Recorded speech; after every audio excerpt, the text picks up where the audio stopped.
my speech on How Buddy Holly Changed the World by Thomas Berger.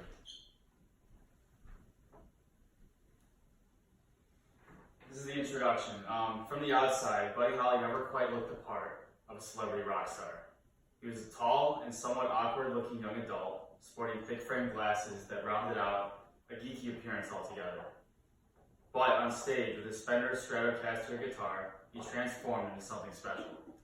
Born into the Texas panhandle town of Lubbock, Holly didn't take long to showcase his musical abilities. After receiving his first Strat guitar in 1955, he quickly became a local star and sought to expand to the national stage. Buddy and his backing band, the Crickets, soon swept the nation with their unprecedented sound. He was not afraid to push the musical and cultural boundaries of the time, much like his counterpart, Elvis Presley, and captivated audiences until his shocking death in 1959.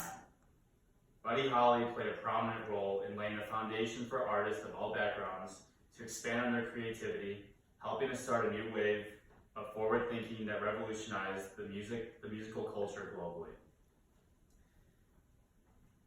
So Buddy Holly was the first to insist on full creative control over his music.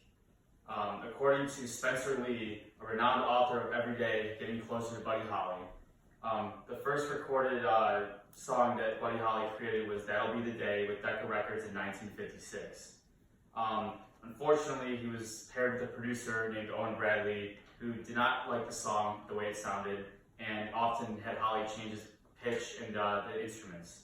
Holly was not pleased, so he sought out a new producer.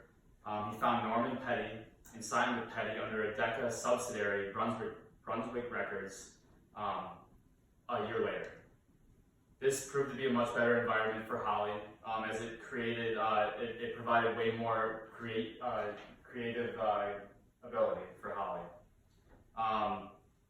According to Christopher Smith, an associate professor and director of the Vernacular Music Center at Texas Tech, when Holly went in and switched producers, this set a precedent for artists to have more control over business aspects in the recording process of their music.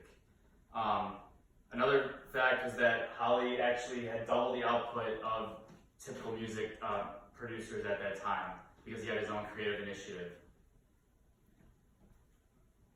Buddy Holly was also sound was also the first of its kind.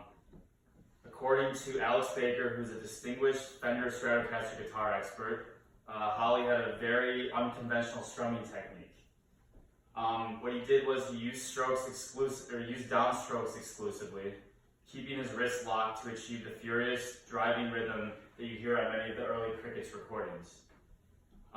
He also used a technique called sweep picking when he played his guitar, and this created exciting dynamics that made the sound leap out of speakers that had never been seen before. According to Christopher Smith, Holly took in new musical styles, incorporated them, but kept them simple enough so that young musicians that would hear his music would be able to replicate it and build upon it.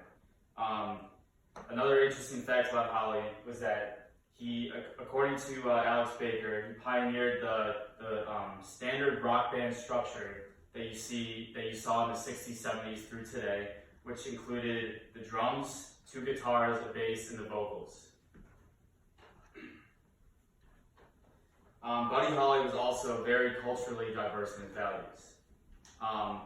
When he was a kid and growing up, he would listen to black R&B stations and derived a lot of creativity from those at a young age.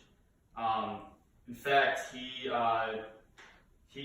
he was older, playing with the Crickets, he played at many black venues with a lot of R&B and black artists at the time in the late 50s, and that included the Apollo in Harlem. Holly also ended up marrying a Mexican-American woman by the name of Maria Elena, according to Spencer Lee, and she provided a lot of inspiration for the short time that she was with him. On top of that, the main guitarist for the Crickets was Richie Valens, who was another Latino Mexican-American, and according to Christopher Smith, he played a significant role in bringing Latino musicians into American mainstream and British mainstream relativity. So unfortunately, a tragic accident took Buddy Holly's life at the young age of 22. In 1959, he, along with Richie Valens and the Big Bopper, died in a fiery plane crash after a performance in Clear Lake, Iowa. It was regarded as the day the music died, most famously in the song American Pie by Don McLean, a famous rock and roll artist in the 70s who actually aspired to be Holly as a young kid. But Holly's legacy lived on with more than just McLean, as numerous musicians and bands accredit Holly as a springboard for inspiration. John Lennon, co-founder of the Beatles, attributes their name directly to Buddy Holly and his band, the Crickets. Furthermore, the Rolling Stones, Bob Dylan, the Byrds, Eric Clapton, Pete Townshend, and Bruce Springsteen have all freely admitted that they began to play after Buddy taught them how. To conclude, Buddy Holly was a true pioneer of both music and culture in his time, leaving a lasting impact that can still be felt to this day. Thank you for listening.